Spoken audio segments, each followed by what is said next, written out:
Yeah. So this program, I was rewatching it this afternoon in preparation of our time together.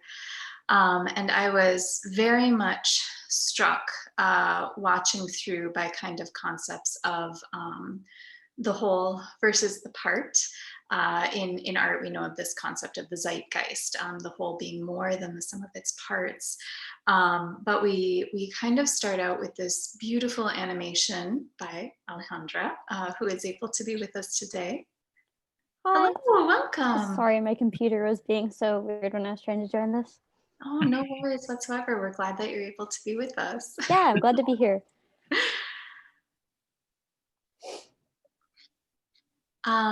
So Polimito, we kind of start out with this retelling of a myth that a lot of us were able to recognize, but we start out with this this telling of an individual going against the flow, of starting out in darkness and moving into light. And so this piece by Alejandra really set up some of the themes that I see as being present within a lot of the works within this piece. We have water introduced as kind of a structural element within this piece, that of the river. And this, hello. Hello. Hi. How are you? Good. How are you doing? Good, thank you. I was gonna block my camera. We are Alejandra's sister-in-law. Hi. I mean sister. I'm sorry. I am her brother-in-law, so she told me to join. So I'm gonna block my camera. I mean, I don't think you guys want to see me though. Completely up to you. Okay, I'm gonna mute myself. Good to see you guys. Good to see you. Yeah, but as I was talking, I was actually talking about Alejandra's work. We kind of have this theme of the individual serving on behalf of the communal. And in a way, I see that theme playing out in Aaron's work as well. The sea seeks its own level after Joyce. Within this piece, we had images of decaying Super 8 film. And throughout this piece, there was this idea kind of the corpus of the body, the body of the film being broken down. So I started thinking a lot as these pieces were being placed together of the Cartesian dualism, the separation of the mind and of the body. And as I continued watching these pieces and Taka and I were putting them together, I, as a curator, was thinking a lot about this idea of the separation of the certainty of knowledge, and then also the physical and the experiential. And this is a divide that we've often seen play out within art, especially over the last 100, 200 years or so. The Age of Enlightenment dealt with this a lot, and that's kind of the moment when we see this thinking really taking hold. And we have been dealing with that separation of the embodied and of truth, as the Western world has viewed it, something that is disembodied or that is present on a different plane, something that can sometimes be categorized as masculinist or other things. So by starting out with this piece by Alejandra dealing with knowledge and connecting that to multiple ways of knowing, knowledge in kind of a cultural or a traditional sense. We also see that playing out in the internet, because in this animation, Polimito, we end with this scrolling of a phone screen, almost way of knowing. And I believe there's actually a line in this piece that deals with knowledge being accessible to all, and kind of asking, is that the end? Or can that be the end? Or how do we relate to that now? So within The Sea Seeks Its Own Level by Aaron, we see this distillation of references to water. So again, we see that aqueous reference coming through, which is something that is played out in multiple of the other pieces within the program. But we also kind of have this questioning of the physical construct of the film strip, and this thing breaking down, this deprivileging of the image and allowing it to transform into something else. So this transformative moment where the body is changed kind of speaks quite eloquently within the sea seeks its own level. Then within the program, we move on quite literally to all are from dust and to dust all return, which of course is this gorgeous but also haunting observational documentary of a crematorium. So we see this very literal transformation that all bodies must go through. This change of a body as we recognize it into the various elements that then can become something else. So within that piece in particular, I was thinking a lot about the soundscape as it related to the works that had come before. This song that was present within The Sea Seeks Its Own Level, moving on into the sound piece, The Sea's Advance by Ian Epps. Was quite interesting to me as a curator. And I think this program, more than any other, did rely quite heavily on works that work within the auditory in very interesting ways. So this time around, watching the program and engaging All Are From Dust and To Dust All Return, again, I was thinking a lot about that Cartesian dualism and the various ways that it has influenced Western relation to knowledge and to certainty of knowing, and also to the body and the body's experience within the world. The Sea's Advance allows for a contemporary note within the program, and it's a really beautiful moment where again we see a lot of layering. Previously, I had mentioned this idea that a lot of the works in this program engage sound in very interesting and specific ways. Ian, within this piece and within his work as a whole, explores immateriality through dense harmonic fields. So we saw this layering happen in an auditory vein, which I found to be quite interesting, related to the layers of spaces within the observational documentary. All Are From Dust and To Dust All Return, and also the various layers that were present within Alejandra's work and the layering that was present within The Sea Seeks Its Own Level as well. Finally, we end off with Cuerpos de Agua, Bodies of Water, again by Alejandra. So this is a piece that does have really fantastic layering of cyanotypes. The color blue and the influence of the water, of the watery within this piece is quite present. And then also Seventh Dimension, which again starts out with this really fantastic graphic image of the watery, of the aqueous, but broken up into various planes and squares. Within that piece, we also see a fragmenting of the human form, which is something that is present in the other works within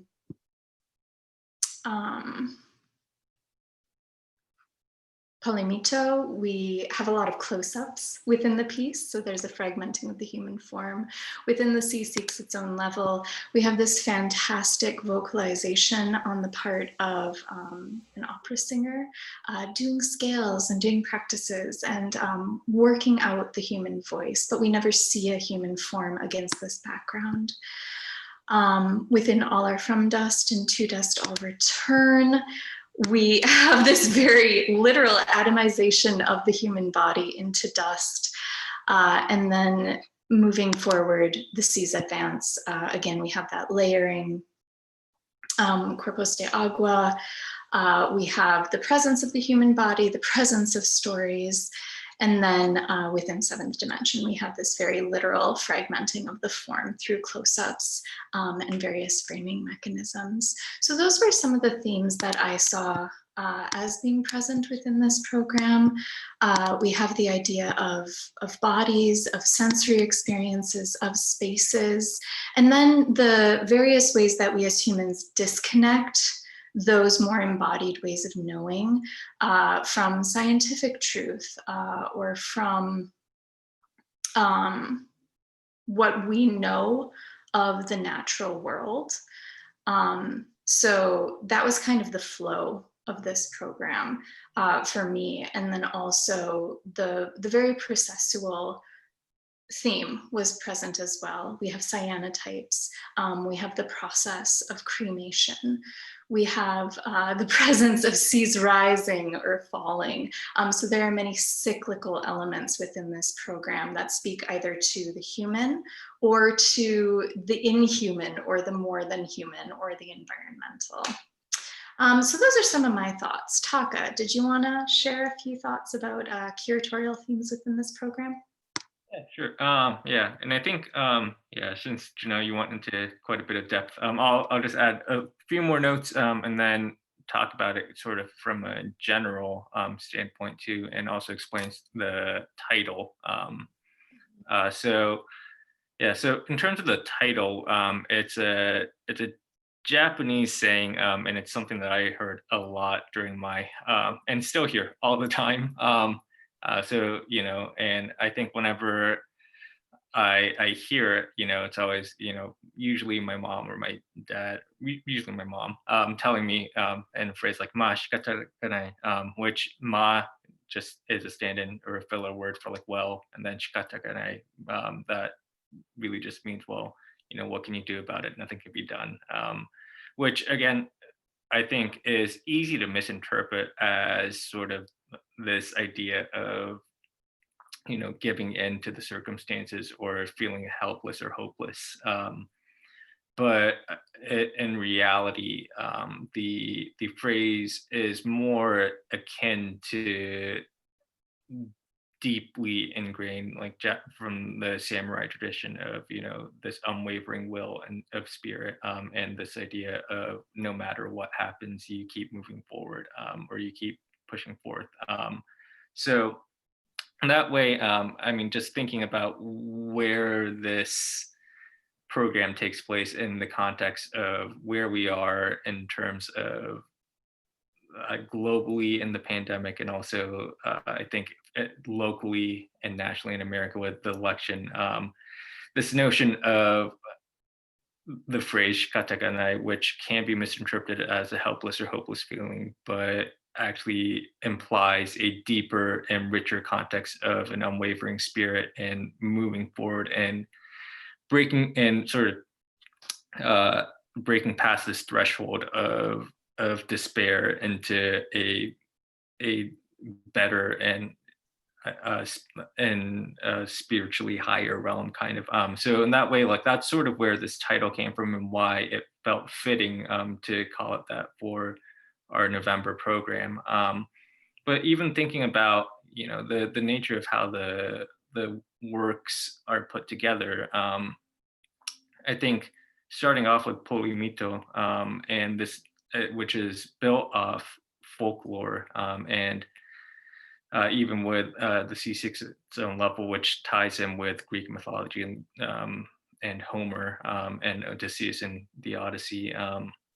I think, you know, it has, and the notion of folklore and mythology and this phrase, I mean, it all ties into sort of this sort of invisible architecture of strength and of something that transmutes time. And I think in Polimito, it kind of is, we're kind of seeing that, like Janelle touched on, where we start with this folklore, and, you know, by the end we see that sort of invisible architecture of strength or of a pathway sort of present in our current sort of like techno dystopian era through that phone of like that of what we do with like doom scrolling. Like we kind of see that invisible architecture and that network there present through, you know, Wi-Fi, through our smartphones, where we can scroll and be connected to history, to myth through a screen. And then with Aaron's piece with the C6 zone level, you know, that in the way the camera is sort of the gate is sort of off, or like the camera itself. I don't know if it's the motor. She explains it as the camera sort of on its last breath, but like struggling. So, but doesn't go into detail as to what the actual mechanical error was. But you know, we sort of see this externalization or this translation of maybe the inner turmoils that we kind of feel translated into the visible image of this sort of stuttering camera image, and kind of like the sea and the waves crashing against the shore. And then we have the soundtrack of the operatic singing, again tying back to to Ulysses, but also to Homer and Odysseus, the notion of the singing sirens, and the impending sort of, or the lure, or towards impending death, or towards like impending doom, and the notion of watching and hearing that while watching these waves crash to the shore, and the film stuttering, sort of signaling the end of that camera. And I think when that film was made in 2013, I think one could also interpret it as sort of this inner anxiety or turmoil of perhaps the end of analog film, and like seeing that sort of externalized visually through the Super 8 sort of stuttering. And then we sort of transition from the siren song to Olive from Dust into Dust I'll Return, as sort of this ritual, or this visualization of the ritual of mourning and death. And with that piece in particular, I sort of thought about and was reminded of Julia Kristeva and The Powers of Horror and the notion of abjection, because what we're seeing there with the crematorium is this sort of part of grieving and the mourning ritual that sort of gets pushed to the boundaries. And with the film, we kind of see that being brought back to the forefront, the extreme care and the process of this ritual that really gets pushed aside for the individuals that are sort of processing death. So we sort of see this folding over of that theory, and like even as the title suggests, you know, it's sort of this notion of the flipping of the perspective and seeing these things that are oftentimes pushed to the boundaries being brought to the forefront. And I guess, you know, with that, we sort of return to the notion of the sea and the waves, and this sort of notion of something that is there in the water, when the waves sort of folding over oneself and sort of continually crashing and coming back and returning. And with the audio cues and Ian's piece, sort of, you know, listening to these sounds sort of folding over one another and building and building and building. And then with that, you know, I was also reminded of another piece of literature, which Janelle and I, we both have read, which is Italo Calvino's Mr. Palomar. And the opening story of that is Mr. Palomar observing the waves and trying to identify when one wave ends and the next starts, or if they're all part of one system. And then by the end, he leaves the beach. I think the last line is he leaves more confused and uncertain as when he arrived. So this notion of, you know, trying to engage with the, I think, let me read the statement here, is it's an examination of the preternatural and the advance of collective understanding. So trying to sort of get this advanced knowledge while also simultaneously processing and understanding, and then trying to build a larger picture off of that. And then, you know, sort of with these waves running over and over and over again, and building and building, and how that, I think is sort of the nature of the closing line of his statement, which is, as a metaphor of nature and its beautiful, violent momentum, never still and always changing. And just the nature of which that piece was structured as an improvisational composition, I think it felt like a natural way to lead into Cuerpos de Agua, which Alejandra, you mentioned as being inspired by John Cage's 4:33, with the runtime also being 4 minutes and 33 seconds, and the way that Cage allowed the audience to sort of subconsciously become the instruments and the score. And with 4:33, the notion of how the composition will form takes a good bit of faith in allowing things to happen as they are, which again ties into the title of Shikatakana. You don't, it's kind of out of your hands. What can you do? And I think the way that the images are formed, which are through cyanotypes, and I think it's kind of fitting, Alejandra, how your background has clouds flowing. If you're exposing cyanotypes and there are clouds present, you're kind of at the mercy of the changing weather system and the exposure time and how that exposure will come out. It really again ties into John Cage's 4:33 and allowing things to happen as they are over time. So then again, that, and then cutting it up and allowing it to move sort of as clouds or as bodies of water. And I think with the image of water, we close on Seventh Dimension, where again, we return to water again. And I'm not 100% certain if this is where the title is drawing to, but Seventh Dimension, I think, and the notion of physics and multiple dimensions. I pulled this quote from a website, but in the seventh dimension, you have access to possible worlds that start with different initial conditions. So in a way, with the image of this figure bathing or supposedly bathing, it's blurred between potentially struggling and drowning in the water or being present in this in a womb, or like in a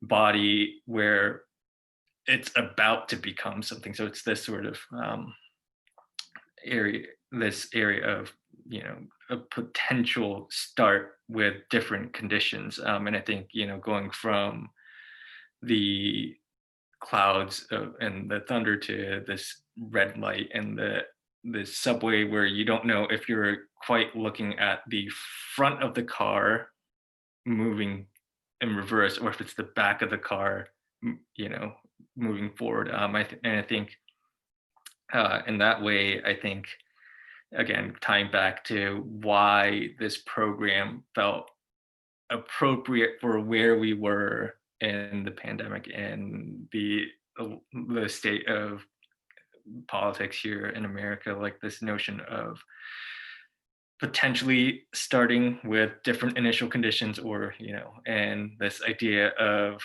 potentially being drowning or in a womb. I think as a closing breath, that's sort of why it felt appropriate to close on Seventh Dimension. But as an overarching way of tying all the works, it sort of becomes this network of mythology, or this invisible backbone of history being there as a guiding force to a stronger and willful, I guess, progress or path forward. Yeah.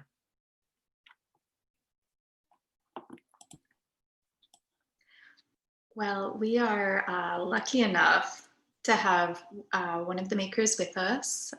So Alejandra, maker of Polimito, which started off the program, and then also the penultimate piece in the program, Cuerpos de Agua, is with us tonight. So Alejandra, would you be willing to answer a question or two tonight? Yeah, I'd be happy to. Thank you. Yeah. Excellent. Yeah. So thank you, first of all, so much for being with us.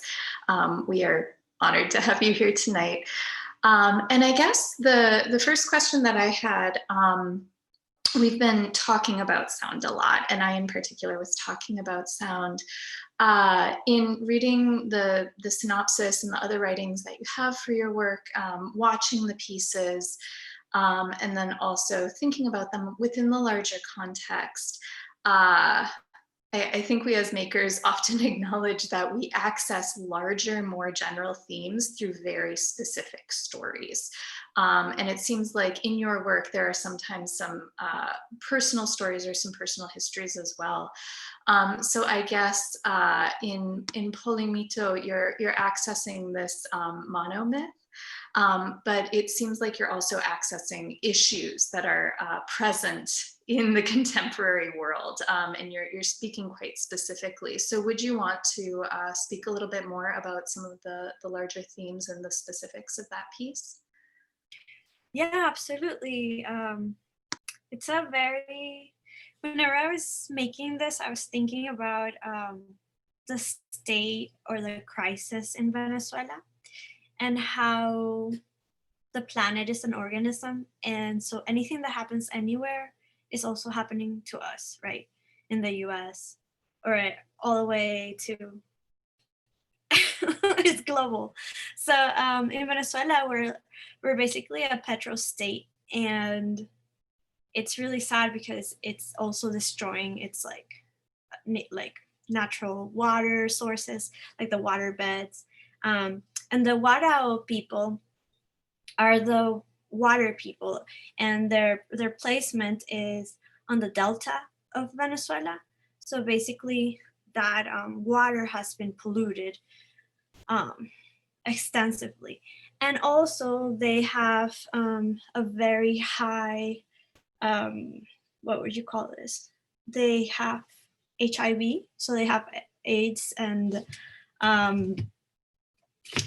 because of the government and these populations being the most vulnerable populations, there are no ways of being helped. So they fled Venezuela and they went to Brazil. And being in Brazil, the new government in Brazil doesn't want indigenous folk. Like basically they want to get rid of them. So it's like this crisis of fleeing the land that they're supposed to take care of and have all this like land and water knowledge. They're like the protectors of this water, they're the protectors of this land, and yet they're being kicked out by not having their water, not having medicines, not having enough resources. And Venezuela is one of the most richest countries because it has like so much petroleum, it has so much resources with all the minerals that they have and the different regions that they have. So it's poor management, is a lack of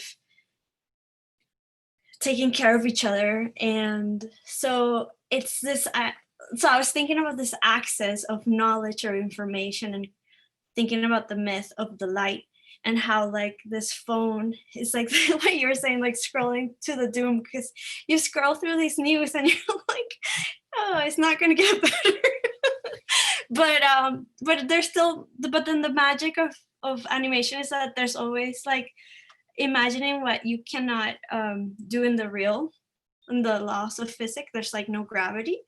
So it's also a little bit hopeful in some ways. And so I think all those issues are like all like wrapped into like this segment and tied to like the origins, like of how the light was made and how we know the concept of the sun and the moon, because that's a legend that's tied to the Warao people. And then in my presence, it's like this like phone, like it has all the information and the anxiety that comes from that. So I think that's what's like tied to that. Oh, I love thinking of that entire mythology. Every time I pick up my phone, that's one of the beauties of those myths. Every time you see that tree or you see that light object that has so much power for both good and evil, you are reminded. So I love thinking of the phone in that way. Yeah, and I guess like with both, I mean, the animation and both are animations, but they're done in different ways, with Polimito having the hand drawn, and the Cuerpos de Agua being stop motion. And I guess each of them and have this sort of sense of, I think, with both the mythology and the notion of improvisation with Cage. I mean, there's this sense of open-endedness, in the mythology and how that art goes, and also with Cage's 4-3, and I guess for me, I'm just wondering, I'd like to hear you speak sort of on this sort of nature of creating these images, and sort of like I guess you could call it a sense of magic, that is there, that's present, and the way of being the author of those images, and sort of creating your own myth within, how those, yeah, those layered histories, those layered stories, and creating this magic or myth, how that sort of ties with, or how you express these difficult emotions, of, especially with Polimito and like what's happening, and sort of and I guess, yeah, and having to recreate that through this sort of like magical medium, hand drawn animation, where the frames sort of glow and and sort of, uh, yeah, I guess there, yeah, some of the frames are sort of somewhat transparent, and you see the frames sort of like blend with one another, and yeah, and I'm guessing, yeah, I'm wondering like how the processes in dealing and processing these difficult stories, and then allowing those to be told through a sort of like magical medium and process, and leaving it open-ended for this myth to continue, or like how does this end kind of way. Yeah. Yeah, absolutely. I think it's kind of this open door, or like open door to like rethinking like what it means to observe something, what a repetition is, like what a fragmentation is, what a composition is, and also tying it to like identity, how we're always changing after like I think it's 7 years, I might be quoting this incorrectly, but all our cells change.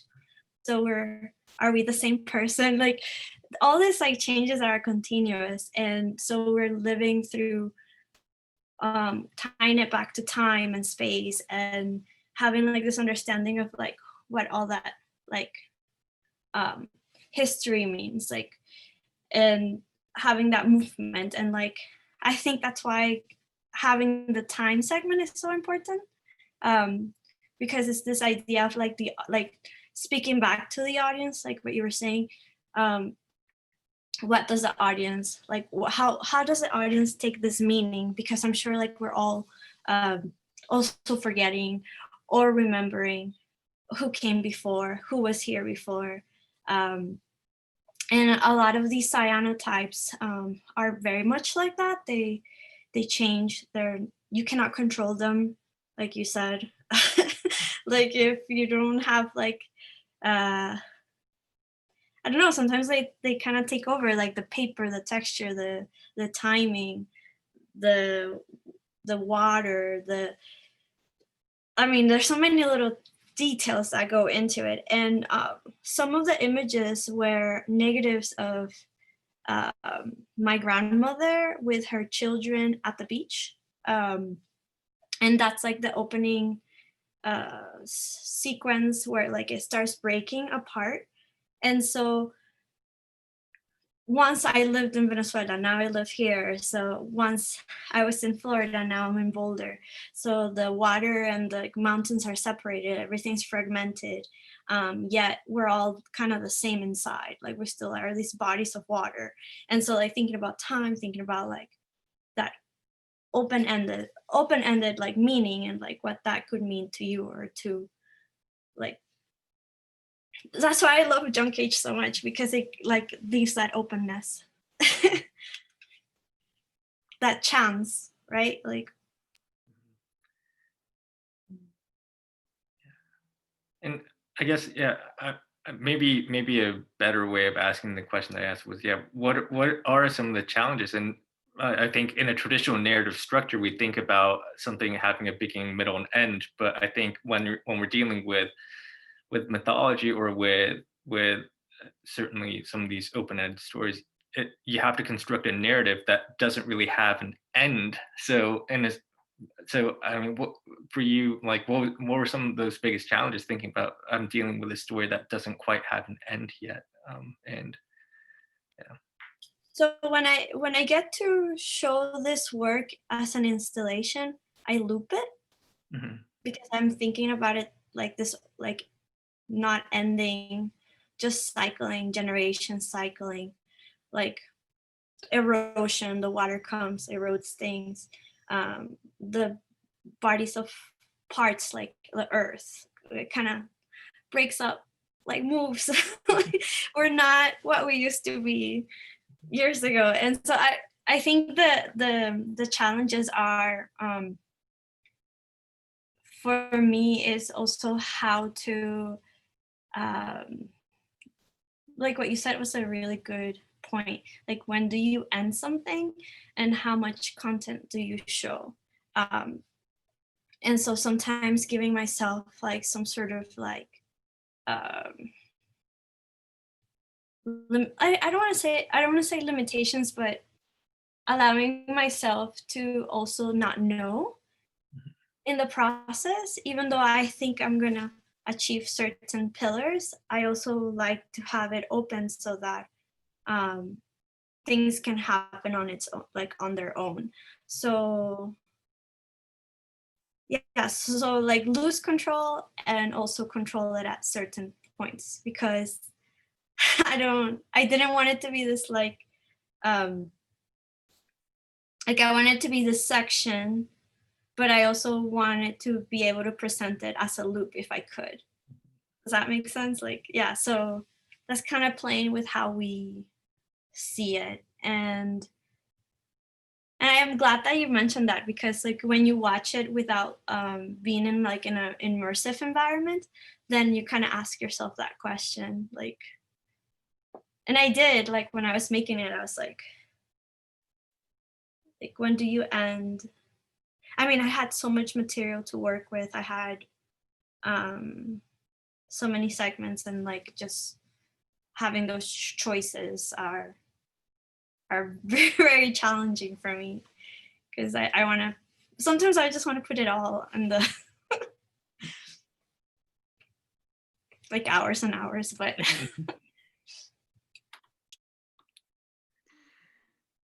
yeah, so the question is, do you make that 2-hour thing or a 4-minute and 33-second piece that can loop for hours on end? Well, that's fantastic. Taka, should we open it up for, we're a good group tonight, but small enough where I think we can just unmute ourselves. If anybody else who's here tonight has questions for Alejandra or for Taka or myself, you can just unmute yourself if you want to. This can be more of a conversational thing if you so choose. Yeah, so if there are any questions. I mean, I just wanted to talk about the idea of like relating to this to the context of today, because I didn't think about that until you guys mentioned it. And I think that really comes through with the idea of like disconnection and like everything being distorted. And I found that really interesting also in Alejandra's piece, because it was just constantly moving, but it wasn't good or bad. I don't know. I feel like in a traditional like narrative sense, I'm always looking for like a good thing or a bad thing. And it was really interesting to see, even in your more narrative piece, that there wasn't like a clear answer. So I thought that was really like interesting. And do you think about that like when you're making the piece, you know? I do. I do. Sometimes I'll have like, I'll think about like the order of something. And then when I get really frustrated with it, I just leave it for later. And so I'll go to sleep and I'll like sleep on it. Because I also think like rest is important, like resting. And so I think that's when things come back into a better sequence or composition, because then you are looking at it like with like some sort of like refreshment, like your brain like processed it, you went to sleep, you like took it in, and then you come back and I'm thinking about this this story that has been told by so many cycles and cycles and cycles. And so I'm thinking, wow, like I'm probably not even going to be here to understand like the meaning of it all. It's like, fair enough, yeah. and so I think like I kind of like also like I'm also asking the audience in a way, like, what do you think? Yeah. It felt like almost a backbone for the entire like series for me, because it started off with this like kind of note of like uncertainty, but like definite like change and definite uncertainty, you know? Like the only thing that's certain is that we don't know. And I was just like, oh, okay, I can understand that, you know, especially throughout the entirety of it. Yeah, like we don't know. It's wild, right? It definitely relates to the current events right now with the election and the virus and everything. And I really didn't see it in that context until I guess it was sort of discussed. So it's really interesting to hear about that. I don't know. Like it's obvious that as a curator, you guys probably thought about the current events, but it was like separate for me until you guys discussed it. So it's really interesting. I don't know. Yeah, I agree. I think the curation is fantastic, and I'm really happy that everybody's films have like the sense of like segue and almost like myth, like yeah, I feel like chapter. all of the pieces flowed together like very well, like especially from like the sound into like the moving water piece, like it almost seems seamless. And then the like sea at the beginning relating back to the water was really interesting too. I don't know. And the use of light too. I like how there's like all these different daytimes and feelings of outdoors, indoors. Also relating to the body, like cremation. What does it mean not to be here? What does it mean to be in the ether? Relating to the body was very like, I feel like a big thing too, especially with the cremation one. I was not expecting it at all when I saw it, because I had no idea what the piece was until I saw it, I guess. But it was kind of weird to relate like something so like physical, like the body, to like all of these very distorted, and especially with the last piece where it showed like the drowning but also like moving. It was just such a like strange composition together. I was like, oh, okay, this is it water? Is it a person? Is it the inside of a person? It asked a lot of questions that I wasn't sure where they were leading, right? But it was a good thing, I guess, to end on a more uncertain note with these.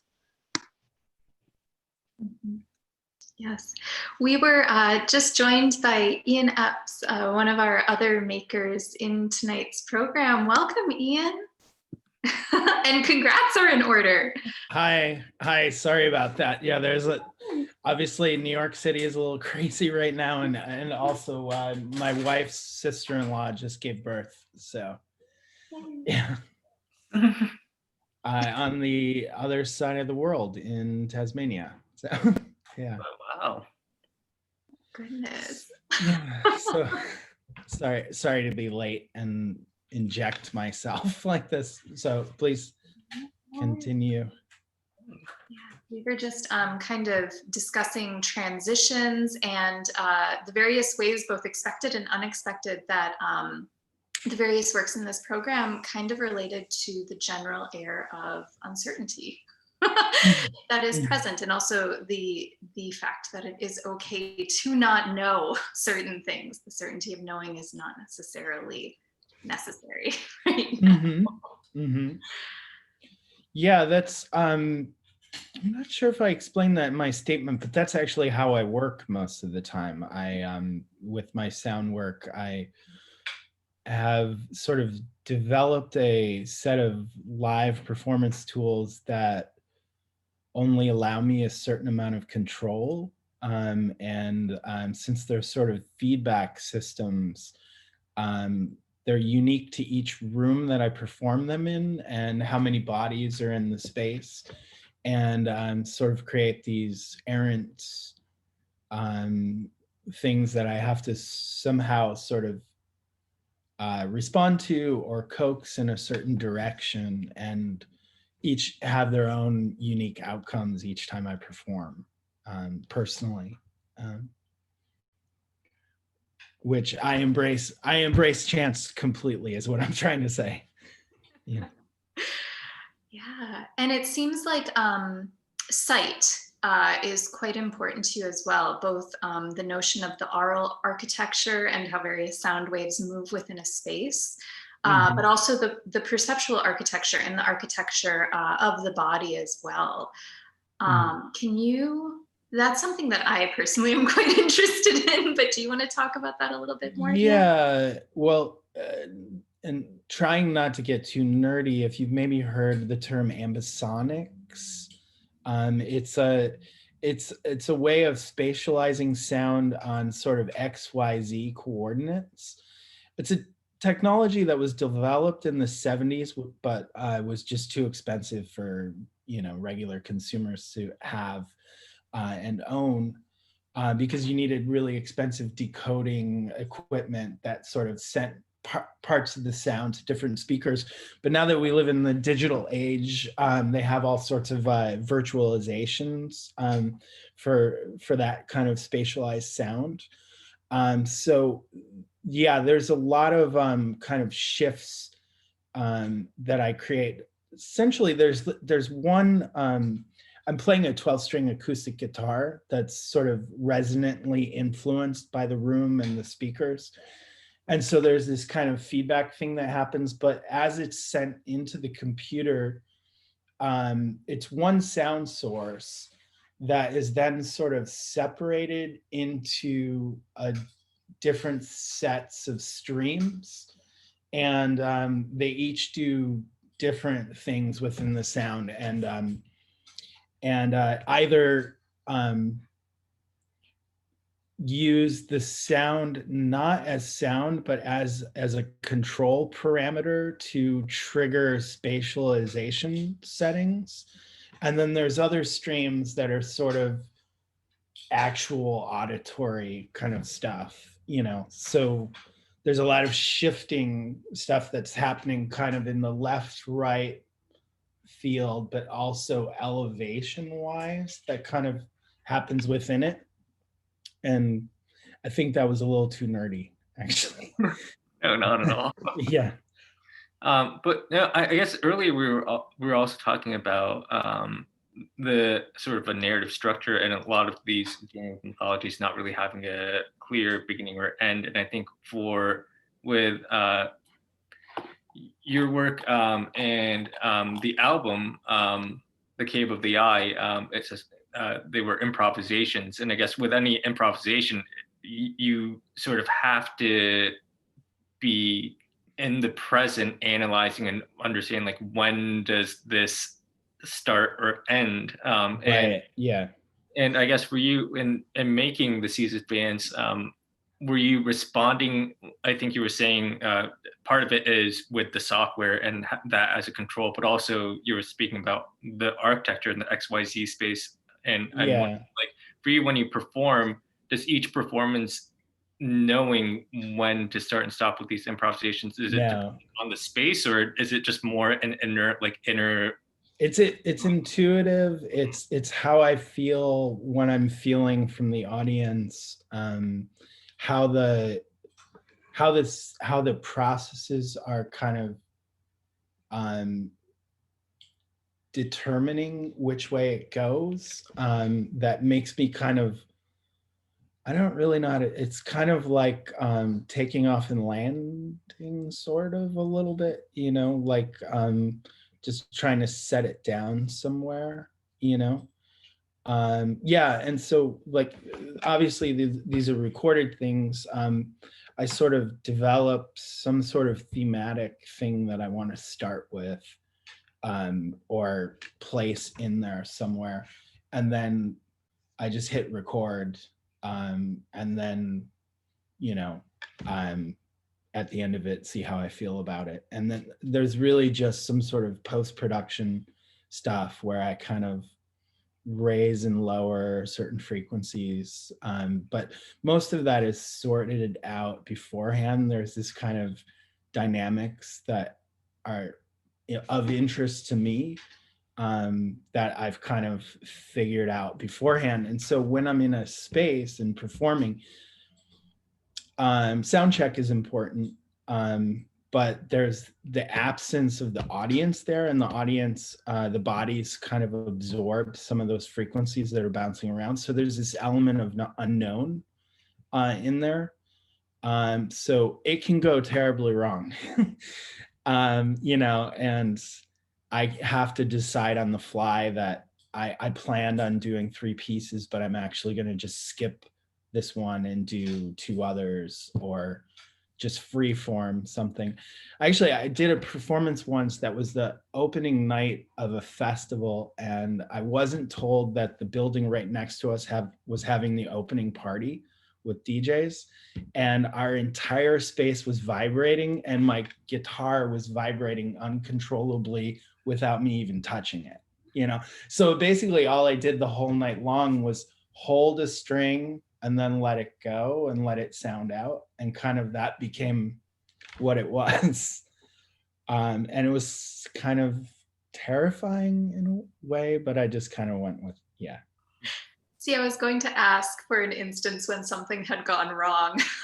Yeah. I was really Yeah. interested in that. It happens. But I think you know, of course there's all these elements of chance to it, but there's a certain kind of comfortable relationship I have with it now, you know, where I'm kind of side by side with it, or, you know, and maybe that's too comfortable. I'm sort of feeling like there's new projects I need to start now. Yeah.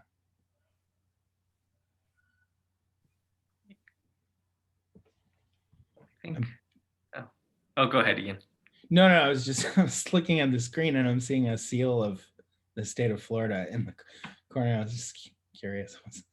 Never mind. Yeah, it is me. I'm Alejandra's brother-in-law. I happen to Okay. work in Florida. Okay. I don't have my camera on, and I'm very happy. Fine. I'm very happy to hear everybody. Just go on. Thank you. Okay, sure. I was just about to say, you know, we're nearing 9, or at least on the East Coast, 9 o'clock, and I was just wondering, you know, about an hour is what we had allotted for the Q&A. So, yeah, do we have any last questions, comments?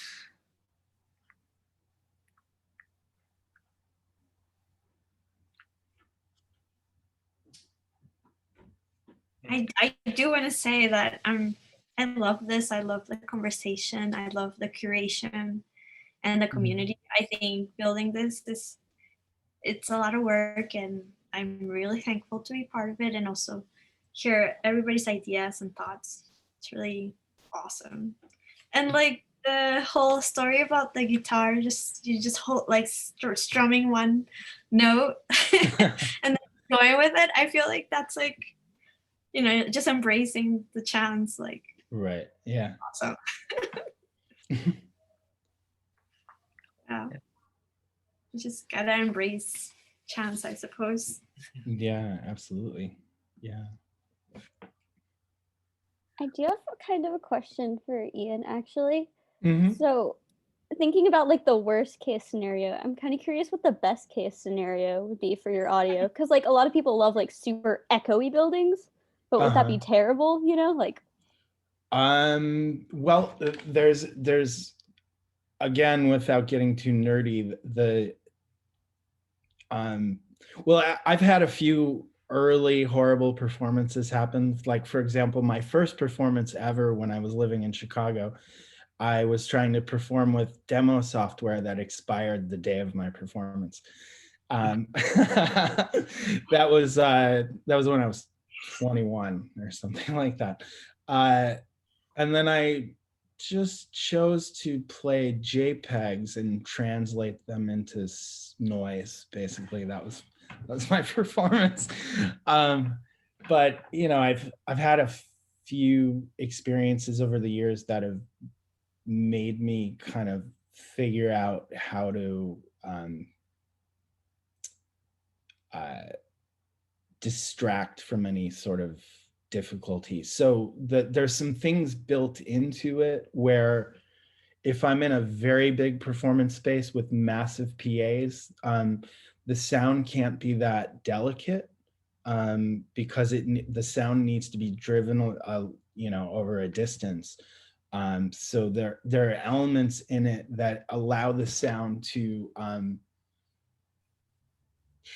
break into kind of new sound processing territories.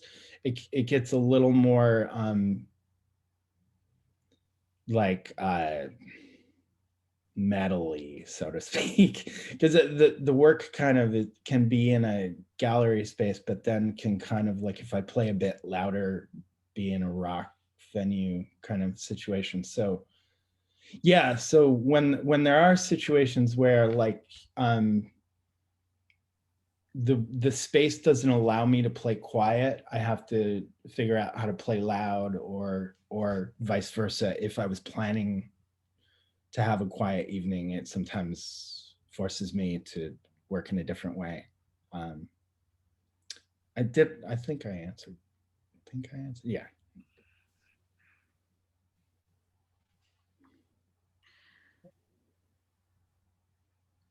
All right, everyone. If there aren't any other questions, I'm working on my wait time in a digital space, so. But thank you so much, Alejandra and Ian, for being with us tonight. Your works have lit up a very dark time that is 2020. And I thank you for being present and for sharing your thoughts on your processes, conceptual concerns, and very thematic elements within your work. I want to thank also our individuals who were present in the culture that we built tonight in the Zoom room. Thank you for your questions and your engagements as well. And thank you. And I know to our two artists, Alejandra in Colorado, Ian in New York, I know there are issues in natural disasters, or in New York, police state issues happening. So I guess, and for everyone else, with the virus and all that, just well wishes, and be safe and be happy. And hopefully, well, in terms of our immediate situation with the election, we'll have some sort of closing to that narrative soon. So yeah. And thank you also Woodland Pattern and Mike for hosting us tonight. Thank you all so much. It was amazing. I really appreciate it. And wonderful to hear about your works, Ian and Alejandra, and Janelle and Taka. Always beautiful curation. Yeah, thanks.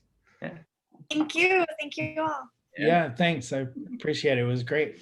Yeah. Thank And you. congrats again, Ian, on the birth of. Oh, thank you. Thank you. Cheers. Have a good night. Bye. Bye.